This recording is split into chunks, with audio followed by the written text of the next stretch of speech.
Akhirnya Dadat gabung bareng kita lagi setelah satu episode aja dia ya gabungnya. Baru Baru satu sekali. Baru kali. satu ya. Oke, karena Dadat ada di sini jadi pembahasannya yang lagi-lagi nggak jauh dari Manchester United sih. Karena MU nggak MU, TV. iya karena nggak MU nggak makan. So Tidak Arsenal aja. Arsenal nanti itu porsinya median. Oh gitu. Pokoknya semua sentimen-sentimen terkait Arsenal itu porsinya median. Kita serahkan ke median kalau ada urusan dengan Arsenal. Mau Arsenal TV, eh, AFTV. AFTV, Mr. DT, siapa lagi? Tai. Tai. Tai sekarang nggak pakai headset udah. Oke, jadi ini kan kemarin aku sempat ikut Twitter Space-nya Medio Club. Media Club ya. Yang di situ isinya fans-fans United. Karena memang nggak MU nggak makan, intinya itu. Terus yang menarik itu di obrolan Twitter Space mereka soal siapa kapten Manchester United musim depan. Vast majority-nya kemarin ngomong Bruno Fernandes. Karena katanya nggak ada pemain lain yang memenuhi atribut Bruno Fernandes sebagai nggak ada pemain lain selain Bruno Fernandes yang memenuhi atribut untuk jadi kapten United gitu. Terus pada saat ditanya soal vice kaptennya siapa, di situ tuh suaranya tuh terpecah. Ada yang ngomong Casemiro, ada yang ngomong Lisandro Martinez, ada yang ngomong Marcus Rashford juga kalau nggak salah. Nah, menurut kalian memang nggak ada kapten United untuk musim depan itu memang sudah layak kah untuk Bruno Fernandes? Apa ya? Ya memang kalau dilihat sih memang kan yang dalam tanda kutip yang paling berisik kan memang Bruno ya. Dalam hal membangkitkan motivasi dan lain-lain. Cuman kan memang juga Bruno salah satu yang banyak dikomplain karena terlalu istilahnya cengeng ya.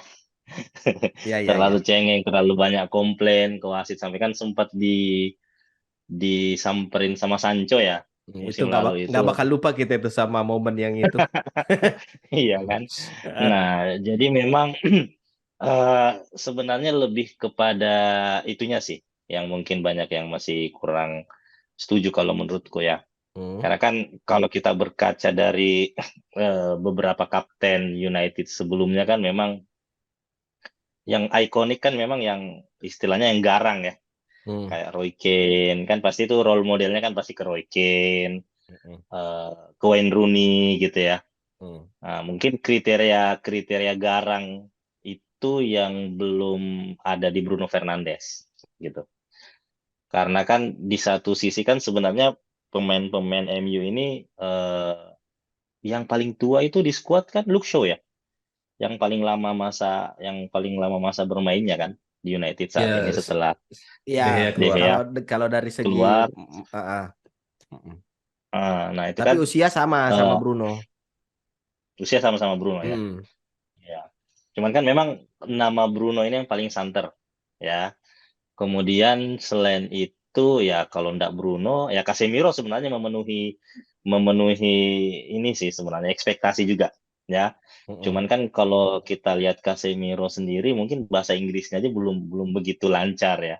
Belum Nah, begitu lancar. Terus kemudian juga apa dari sisi eh, apa ya? Masih terlalu berbahaya lah. Masih terlalu berbahaya sih kayaknya. Terlalu garang sehingga orang akhirnya takut jangan nanti keluar mulu nih orang nih. nah itu dia masalahnya. Ya. Nah, sebenarnya satu nama muncul ya tadi Luke Shaw juga. Ya, Ya, ya, ya. satu nama juga yang beberapa saya nonton beberapa video, beberapa komentar juga di Twitter juga ini muncul juga namanya Luke Shaw. Ya, selain memang dia orang Inggris, ya, terus kemudian juga dia apa tadi masa baktinya paling lama. Senioritas Kemudian ya. juga kalau kita ya dari sisi senior juga ini, terus juga kemudian dia kan paling survive ya. Artinya jika dilihat dari perjalanan karirnya gitu ya, dia kan tentu hambatannya Luxo ini sangat panjang ya. Eh, yang sempat tersingkirkan karena cedera panjang gitu ya, sampai akhirnya bangkit, kemudian dikasih pesaing, terus akhirnya dia juga bisa tetap bertahan, mempertahankan posisinya di situ kan, sempat tersingkirkan juga kan kemarin Cepat. ya.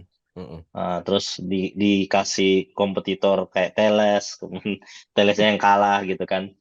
Kemudian sekarang Malaysia dia juga masih bisa tetap unggul gitu, artinya masih jadi kepercayaannya Ten Hag gitu. Jadi mungkin 3 nama itu yang paling santer yang saya lihat dari itu sih untuk Kapten United. Tapi udah pasti emang Maguire ini. Nggak tahu sih isunya kan. Isunya sih iya, cuma kemarin itu kan dia sempat private training sama Ricardo Carvalho kan, yang katanya dia siap untuk bersaing memperebutkan tempat utama. Tapi yang kulihat sih ini cuma buat naikin harganya aja sih. Iya, lebih ke marketing kayaknya ya, marketing. Iya, PR stuntnya aja ini. Udah Biar gitu dapat supaya harga. kejauhan juga sebenarnya. Kok ngapain dia milih training sama Ricardo Carvalho kan? Itu dia. Kayak nggak ada koneksi apa ya, dari karirnya Carvalho juga, ininya cuma di Chelsea aja kemarin kan. Terus kemudian dia pemain dari Portugal, hubungannya ke Maguire dari mana gitu kan. Itu kayaknya dia kebetulan aja liburan sama Diogo Dalot di Portugal. Terus Dalot latihan, nah ikutlah juga dia lagi. Mungkin sama kayak diajakin futsalan yuk gitu. Iya. Ada tempat futsal nih enak sini. Kurang Ini satu Carvalho pemain, punya. kurang satu katanya. Ikutlah dia. Mending ke Rio dia belajar sama Rio Ferdinand. Tapi Luxo tadi sempat ini juga kan, soal karirnya dia yang sempat dicap sama Ragnik. Ragnik tuh nggak yakin Luxo bisa perform seperti Luxo yang dulu, sampai akhirnya namanya sempat diasingkan sama di eranya Ragnik gitu. I know they have Luke Shaw, but I'm not so sure if he's still on the same kind of level that you need to be for a club like Manchester United. Tapi ya sekarang 2 musim berjalan malah Luxo tuh jadi bisa main di kiri, bisa di back tengah juga bisa. Yeah. Masuk akal alasannya. Kalau menurutmu gimana, Yan? Dari nama-nama yang disebut Dadat tadi memang praktis ya nggak ada lagi sebenarnya, karena memang sisa pemain yang ada sekarang itu yang paling punya chance untuk menjadi seorang kapten ya memang Bruno Fernandes kan, Casemiro, Rafael Varane. Kalau dilihat dari sisi senioritas mungkin ya Luke Shaw gitu kan. Tapi mungkin kalau kita coba flashback juga ke kapten-kapten United sebelumnya kan, memang yang paling kentara itu dari leadership kan. Kalau misalnya pilihannya Bruno Fernandes, aku justru kalau tadi Dadat bilang yang menjadi nilai minusnya dia kan yang cengengnya dia itu kan. Justru aku lihat itu plusnya, karena setidaknya Bruno Fernandes ini salah satu pemain United yang paling dibenci sama tim lawan kan. Nah, itu penting tuh kayaknya kalau menurutku ya. Jadi banyak hatersnya. Iya. Jadi mulai dari dia dibeli eranya oleh sampai sekarang, emosionalnya di lapangan, baik itu yang pemain United sendiri atau fans United dengan tim lawan itu sama-sama memandang ada hal yang memang nggak disuka itu kan. Tapi karena emosionalnya dia kan, suka protes gitu kan, nggak sedikit-sedikit ada bawa diving kan, berlebihan dia kalau jatuh kan. Nah, kayaknya itu penting tuh untuk menjadi sosok kapten di United gitu, karena mentalnya dia walaupun banyak cacian nih di media sosial, dia kayaknya nggak berubah kayak gitu terus itu. Nah, sedangkan kalau Casemiro aku ngelihatnya gini sih, Casemiro mungkin secara leadership di lapangan dengan di ruang ganti nggak ada kalahnya lah dibanding pemain lain gitu kan. Tapi sekarang karena Casemiro itu baru 1 tahun di United, secara apa ya, culture DNA United ke Casemiro itu kayak masih kurang koneksi gitu. Jadi lebih cocok dia jadi wakil kapten, vice kaptennya kan. Nah, Luke Shaw nggak tahu ya, dia mungkin karakternya hampir sama kayak model-model Carrick lah.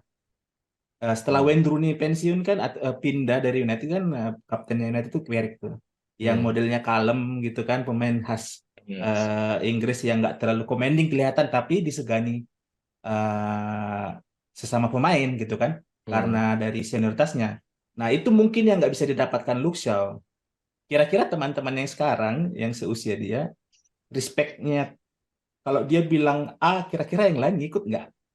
Bisa jadi hanya didengerin aja kan. Kalau hanya ban kapten melekat di tangannya, mungkin sama aja kayak Emery Maguire gitu.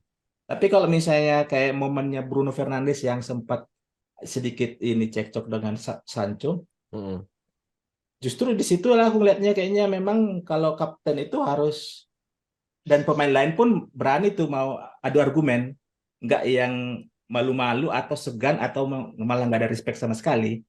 Gitu. Jadi kalau misalnya dari calon sekarang memang paling mungkin kan itu yang dari 4 itu sih. Bruno Fernandes, Casemiro, Rafael Varane sama Luke Shaw. Kalau Rashford Gimana ya? oh Manchester Cukup kayaknya dong.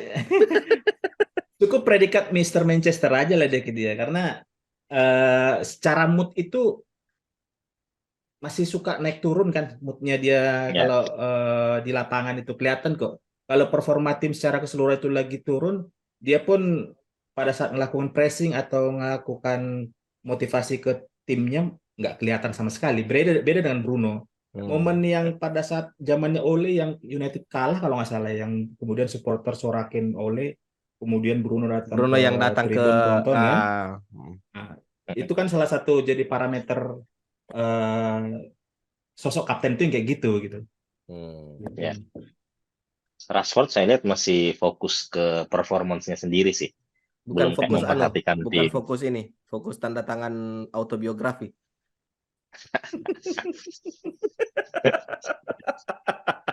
Kayaknya masih fokus melayani dia di masih makan-makan homeless kan. Ya. Fokus mengejar OB-nya kayaknya. OB ya, Order of British Empire ya. Iya. Tapi soal Bruno tadi ya, itu kan aku nggak tahu ya, baca atau nonton atau dengar yang bikin Bruno sebenarnya emosionalnya sering seperti itu di lapangan gitu, termasuk yang pada saat Sancho itu, karena dia itu sebenarnya lagi berusaha keras untuk mendapatkan kembali hati fans Manchester United. Dalam artian pada saat dia dibeli dari Udinese ya? Dibeli dari Sporting Lisbon. Sporting, sorry. Dia dari Udinese ke Sporting, ding. Dibeli dari Sporting. Itu kan semusim eranya Ole langsung dapat hati tuh di fans gitu kan. Nah, datanglah si kawan ini, tahu-tahu datang dari Juventus gitu kan. Nah, masuklah dia, direbut katanya hatinya hati fans sama si kawan ini yang sekarang di Al Nassr. Jadi itu yang bikin mood Bruno itu sedikit naik turun dan sedikit ingin membuktikan kalau memang dia tuh Mr. Manchester dalam tanda kutip gitu kan, leadership. Dan pada saat si kawan sudah pindah ke Al Nassr, dia berusaha 2 kali lebih mulai keras lagi untuk membuktikan kapasitasnya sebagai, kalau memang dia layak sebagai wajahnya Manchester United. Tapi aku nggak tahu ya, karena memang kiblat kapten itu kita memang dari dulu Roy Keane sih. Sekalipun Roy Keane, Gary Neville, Patrick Vieira, aku malah kalau kayak modelan Lampard, Steven Gerrard itu nggak begitu respect, tapi dalam segi leadershipnya itu kayaknya 3 orang ini udahlah, itu memang tipikal kaptennya memang kayak gitu, mata terfokus, nggak ada cipika-cipiki. Aku semalam lihat video TikToknya Gary Neville ngomong sama Scholes, kenapa pemain-pemain sekarang itu nggak kayak dulu ya, yang di tunnel terus ice focus, nggak ada cipika-cipika terus si Scores bilang nggak tahu kenapa. Aku juga nggak tahu kenapa sekarang di tunnel tuh auranya udah nggak seintens kayak dulu gitu. Jadi ya Mungkin bisa jadi juga ya faktor media sosial juga ya, karena eh pemain-pemain sekarang kan lebih narsistik ya kan, dikit-dikit posting Instagram, kemudian pemain yang sesama, supaya secara historical klub Derby Manchester beda dia pada saat dulu di zaman kalau masih di lapangan tuh nggak ada peluk-pelukan tuh. Di luar memang oke gitu kan. Sekarang malah untuk demi untuk engagement. menghiasi feed Instagramnya dia foto sama pelukan, tukar jersey gitu kan. Nah dulu tuh nggak ada tuh yang kayak gitu gitu. Jadi liburan bareng. jadi Sekarang kan mungkin sedikit liburan banyak bisa bareng. mempengaruhi tuh. Iya. Ketemu di Paris Fashion Week. Iya. Siapa? Pogba, Kan kemarin Sancho, Sancho, iya. Pogba, Rashford Neymar, juga ada. Oh, yang ini Garnacho. Virgil van Dijk. Pokoknya pemain-pemain Eropa. Kamu nggak dapat WA-nya ya? Nggak dapat Nggak undangannya? ada undangannya mereka itu Oh, kemarin. habis. Aku cuma dapat undangannya pas Van Dijk ulang tahun yang ada Rashford. Tapi ya Itu ngapain? beda tuh. Beda itu ya. Beda, bukan Paris Fashion Week itu. Ya, kayak gitulah. Benar sih, memang sosial media. Terus mungkin juga karena ini kali ya, lebih nyampur aja sekarang kayaknya pemain ya. Dulu kan masih Ya, dominan ya. Inggris ya, terus Hmm. masih ya masih Liga Inggris tuh masih terkenal dengan hooligannya gitu ya, yang memang betul-betul fanatisme. Sekarang kan kayaknya sudah lebih lebih nyampur ya. Bahkan kayaknya dari Amerika Selatan itu begitu banyak di Premier League. Jadi kayak lebih kepada aura-aura Spain. Kalau aku ngelihatnya mungkin kayak gitu kali ya. Itu juga, aku juga ingat tuh, Danat ngomong Amerika Selatan kan. Ingat gak dulu pas 2010-an lah. Inter itu ada dua kubu. Yang satu dari Brazil, satu dari Argentina. Itu di Inter loh, ada dua kubu yang jelas-jelas, satunya sama-sama Amerika Selatan tapi nggak akur gitu, Argentina sama Brazil. Terus yang di tunnel kayak saudara loh, Gary Neville sama Philip Neville loh, nggak ada lihat-lihatan loh, Aku nggak ada baru nonton videonya. cipika-cipiki loh. Tapi kayaknya kalau kita lihat juga ya, Kapten United pasca Sir Alex pensiun itu memang semua malah nggak ada yang sekarang kayak zamannya Sir Alex sampai 2000 Roy Keane terakhir lah kan. Roy Keane, Gary Neville, Nemanja Vidic, itulah yang terakhir masanya Sir Alex tuh. Kemudian setelah itu Wayne Rooney sudah sisa-sisanya, Michael Carrick, Anthony Valencia, kemudian Ashley Young, ya kan? Karena memang yang makin pergeseran sepak bola itu nggak hanya sekedar taktikal aja, tipikal pemain pun kayaknya berpengaruh kan. Kalau misalnya dari segi karakter leadership gitu, kalau misalnya dibandingkan dengan Gerrard sama Lampard, memang mereka dikenal bukan karena leadershipnya, tapi karena ikonik dari klubnya kan. Ya. Sama kayak Giggs. Ya. Lawan klub gitu kan. Tapi linear nggak sih bukan leadership, karakter kapten di satu tim itu berjalan linear nggak sih dengan katakanlah manajer di tim itu gitu. Kalau kayak Manchester City misalnya kan, itu kan Pep taktikal banget tuh, pelatih yang otaknya cuma taktik aja kayaknya. Dari segi manajemen mungkin nggak, dia bukan orang yang bisa micromanajemen ke man manajemen gitu kan. Dan itu linear nggak dengan kapten di tim itu sendiri gitu.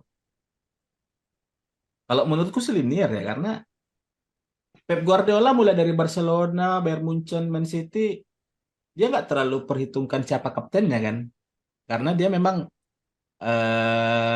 dia memang sudah punya mindset yang pertandingan ini bisa dimenangkan dengan yang penting pemain ini bisa mengikuti instruksinya. Sedangkan zamannya dulu, misalnya Sir Alex Ruijken dengan Vieira, pertandingan itu bisa ditentukan antara intensitas gimana kerasnya ini kapten mempengaruhi wasit kan, Ya, mengintervensi lawan gitu kan. Iya. Misal termasuk strateginya nggak versi jalan time kan. kan. Nah, itu dia. Jadi eh kalau zaman dulu mungkin, tapi nggak tahu kalau sekarang ya. Siapa tahu juga pelatih juga sudah beda juga gaya-gayanya yang tidak terlalu mementingkan siapa kaptennya. Pep Guardiola di City siapa? David Silva, kemudian sekarang itu ganti-ganti Gundogan. Gundogan gitu kan. Mm-mm. Nggak terlalu yang disorot tuh sama media siapa Betul, pemilihan kaptennya betul, gitu kan. betul. Karena memang gayanya Pep Guardiola nggak terlalu yang spesifik itu untuk milih kapten yang bisa menentukan atau bisa mempengaruhi hasilnya pertandingan gitu. Hmm. Mungkin kalau di Italia bisa jadi karena perubahan sepak bola di Italia kayaknya nggak terlalu semasif kayak di Inggris misalnya atau di Spanyol gitu kan. Jadi Hmm. masih membutuhkan satu sosok yang bisa mempengaruhi hasil pertandingan. Hmm. Aku ingat ini juga pertandingan Liverpool United tahun 2000 berapa ya? Carragher masih main, tapi kaptennya Gary Neville waktu itu. Tapi sudah ada Hmm. Antonio Valencia. Oh, Hmm. yang hitam. Victory. Iya, yang Victory. 2000 berapa itu? 10. Ya, ya. 10, 10, 9, 10. 10 kayaknya. Itu ada momen si Valencia dari kanan masuk ke kotak penalti. Terus yang ngejar itu si Mascherano, Jamie Carragher di depannya. Terus yang nekel itu si Mascherano. Itu kelihatannya kayak diving. Tapi apa yang dilakukan sama Neville? Dia datang ke wasit, terus ngomong, dia jatuh, itu clear shot, itu harusnya penalti, intimidatif. Iya, bisa mempengaruhi kan situasi. Iya. Kalau Bruno, balik ke Bruno, nggak tahu Bruno ya. dia mau coba melakukan hal yang sama, tapi wasit-wasit sekarang itu sudah ada Kebal. gambaran tuh dari cerita-ceritanya Mark Clattenburg gimana dipengaruhi Riken Oh yang iya, awalnya nggak corner tiba-tiba jadi corner iya. karena Ya, diteriakin Iya, di iya, iya, mukanya iya. kan. Iya.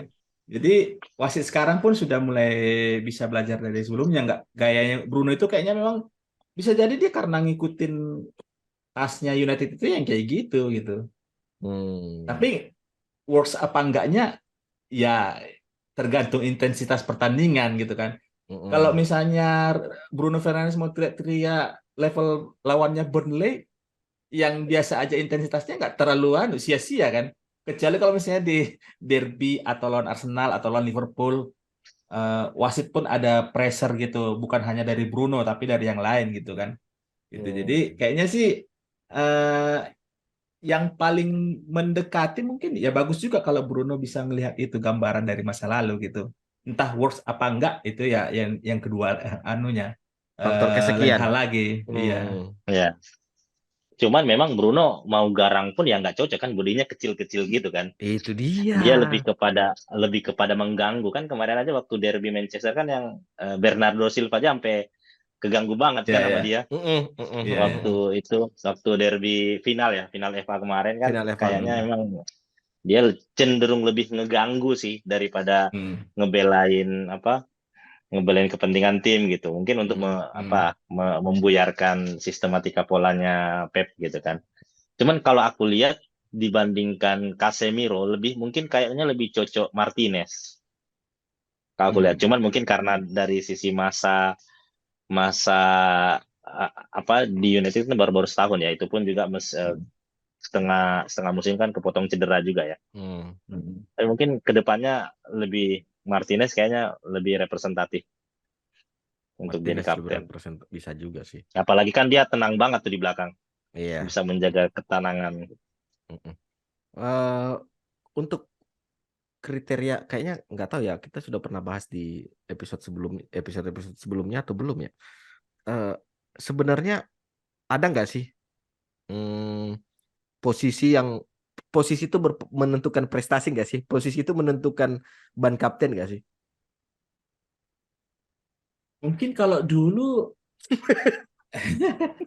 mungkin kan kenapa misalnya lebih banyak kapten itu Gelandang, kiper.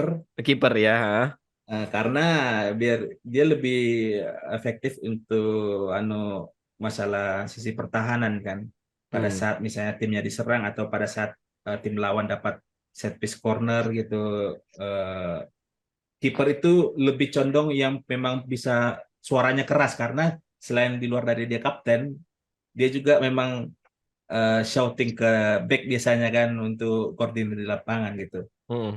Kalau misalnya dari segi posisi kayaknya paling kalau misalnya dihubungkan dari masalah commanding ya, paling cocok itu pemain tengah karena dia dekat ke pemain depan, ke belakang Hmm. juga bisa gitu kan kalau misalnya dilihat dari alur komunikasinya gitu. Tapi sekarang kalau misalnya dilihat posisi ban kapten ya tergantung lagi. Tim ini dia ada memposisikan kapten ini jadi salah satu unsur faktor non eksternal untuk mempengaruhi pertandingan apa enggak? Kalau hanya sekedar pasang ban kapten, ya kembali lagi kalau mau dilihat dari sisi ikonik, udah jarang sekarang yang pemain jadi ikonik di klubnya gitu kan. Jadi paling tinggal dilihat kayak yang dari gambaran Dadat tadi, Lisandro Martinez. Kenapa Lisandro Martinez muncul namanya? Karena dari segi ketenangannya, dari memang dilihat dari performanya bagus kan. Ya, Antonio Valencia kenapa kemarin itu kapten padahal mainnya di cuman di kanan. lapangan di sisi kanan doang gitu kan. Dari sisi Ya. permainan nggak bukan playmaker gitu. Hmm. Dulu mungkin playmaker itu lebih banyak yang pemegang kapten karena nomor 10 misalnya yang playmaker. Kalau sekarang kayaknya nggak terlalu lagi mau posisi apapun kalau misalnya dilihat memang itu pemain eh, dari sisi permainan bagus, kemungkinan besar untuk jadi kapten itu lebih besar lagi gitu. Jadi Jadi kayak sisi leadership itu kayaknya nggak terlalu lagi. ya udah faktor kesekian yang jadi Hmm, pertimbangan ya manajer ya. iya. Hmm. Oke. Oke. Kayak Arsenal sekarang misalnya Odegaard. si Odegaard. siapa? Iya Odegaard dia dari sisi leadership dibilang malah nggak pantas dia di kapten kan. Pada saat Kieran Tierney baru masuk dari Celtic aja dibilang langsung jadi mau kapten gitu karena performanya lumayan bagus pada saat mengisi posisi fullback kiri Arsenal gitu. Chelsea siapa sekarang kapten nanunya? Kemarin Dulu Kante, Kante ya. ya kan? Jorginho juga Kemudian pernah. gantian dengan Jorginho gitu. Aspilicueta siapa? Aspi. Aspilicueta. Eh, Aspi. Mm-mm. Tapi etis dari faktor ini ya. Kita lihat dari faktor etis apa enggaknya gitu ya. Anggaplah ada satu pemain datang, tapi namanya besar gitu. Dia punya leadership gitu. Terus tiba-tiba ditunjuk jadi kapten. Itu wajar aja atau sebenarnya ini nggak boleh nih kayak gini gitu. Sebagai untuk etis apa enggaknya gitu. Wajar-wajar aja kayaknya karena beda cerita kalau kayak modelnya Barcelona dengan Madrid ya. Barcelona dengan Madrid kalau misalnya masih ada itu pemain-pemain lama Sergio Busquets gitu kan. Masih ada Sergio Benzema. Ramos. Sergio Eh, Ramos. di sana tipikalnya kayaknya masih yang pemain paling senior yang jadi kapten kan. Iya iya. Barcelona pemain besar tuh banyak kok yang keluar masuk tapi nggak jadi kapten gitu. Kalau di United kayaknya Tergantung. siapa aja bisa ya. Tergantung pelatih kayaknya kalau di United. Oke. Kalau PSG kaptennya siapa sih? Dulu tuh Thiago Silva kan, tapi nggak tahu sekarang. Marquinhos sekarang, Marquinhos. Marquinhos Brazil back. Oke. Itu aja katanya kan yang sejak pernyataannya Mbappe itu kan. Ya. Itu aja kan sebenarnya kan terbuka bahwa sebenarnya di PSG pun ada kubu-kubu kan. Iya ya. Katanya. Apalagi sejak masuk Messi terus masuk Ramos itu ada kayak kubu Spanyol, kubu Argentina. Makanya kayak kayak katanya yang aku dengar ya kayak Mbappe sendiri katanya temannya itu cuma beberapa doang di dalam. Kasihan. Sehingga ya itu pernyataannya itu muncul kan bahwa PSG itu terpecah belah itu. OOT tapi ya, ini OOT. Ngomongin karena Dadat ngomongin soal PSG. Aku lucu pas presiden PSG siapa? Al Nassr siapa? Al Nassr. Al Nassr. Al Nassr. Ngomong PSG itu PSG tanpa Mbappe itu memang pemain besar tapi PSG itu lebih besar dari Mbappe. Aku lah jadi mikir PSG lebih besar dari Mbappe ini dari mananya gitu. Ini pencapaian Eropanya PSG ini dari mana? Aku bilang. Mbappe pergi pusing. Mbappe pergi pusing. Harusnya lebih besar. Dia kebanyakan nonton wawancaranya Sir Alex kayaknya. Iya, nggak ada pemain yang lebih besar daripada klub. Iya. Tapi kalau misalnya dari kamu gimana, Wan? Siapa kira-kira kapten anu?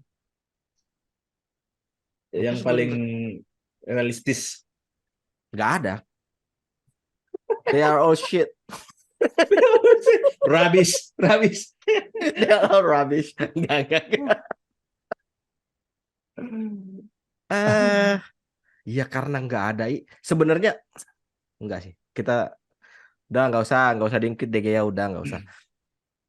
Mason Mount kira-kira peluangnya untuk berkarir lama di United gimana? Siapa tahu kan dia menjadi salah satu kapten masa depan kan. Ukirkan dalam hati kapten masa depan. Ukirkan dalam hati kapten masa depan. Kok beraninya si abang satu itu ngambil nomor 7 ya? Iya. Mason Mount Kali. bisa sih. Yang penting nggak mut-mutan aja dia. Tapi kalau ngomongin kapten, ya memang nggak ada yang. Aku sih pengennya Casemiro, terlepas dari dia baru datang ya. Aku sih pengennya Casemiro. Mungkin kendalanya Casemiro mungkin cuma faktor bahasa aja sih. Tapi kalau ngelihat dia attitude di lapangannya, dia itu leadership iya, tapi bukan yang konfrontasional kayak Bruno Fernandes. Mungkin dia lebih ke kayak care juga gitu ininya. Kalem gitu ke orangnya. Aku sebenarnya pengennya Casemiro, tapi dibanding Bruno, ya oke lah memang Bruno pengaruhnya besar sekali di United 2 musim terakhir. Kalau Lisandro Martinez jadi kapten juga kayaknya oke-oke aja sih. Tapi Martinez kayaknya dia sosoknya yang garang tapi kalem dia. Dia kalau ada keributan tuh dia jarang tuh jadi penengah. Jarang jadi penengah. Dia habis lempar api pergi dia kan. Nggak mau dia situ dia kan. Kayak waktu Amon. Iya kayak sama Mount iya. Habis di body ball-nya ngacir dia kan, diam aja dia pergi kan gitu kan. Kalau Casemiro misalnya Casemiro kan di akhir-akhir juga kayaknya udah mulai kontrol kan. Iya. Takut dia kena kartu terus. Siapa yang nggak kontrol setelah kartu merah. Habis kartu merah lagi. Siapa yang nggak takut? Yang dikira ngecek kan, padahal kan enggak. Sejak itu dia udah kontrol. Iya.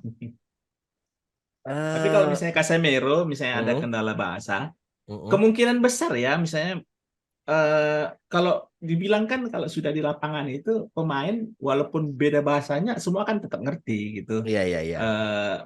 Beda kalau misalnya wasitnya ini pun cuman bahasa Inggris saja yang bisa dia. Kayaknya wasit Inggris pun bahasa Spanyol pun bisa, misalnya bahasa Portugis pun bisa gitu kalau masalah komunikasi dengan wasit ya. Tapi kalau katakan kalau sudah di lapangan itu gimana pun perbedaan bahasanya yang lain itu akan tetap ngerti gitu. Oke. Sebenarnya kalau misalnya ngomongin kapten ya, siapa yang paling mendekati dengan leadership-nya Roy Keane ya? Sayangnya sekarang dia sudah pergi sih. Siapa? Yang mana? Marcos Rojo.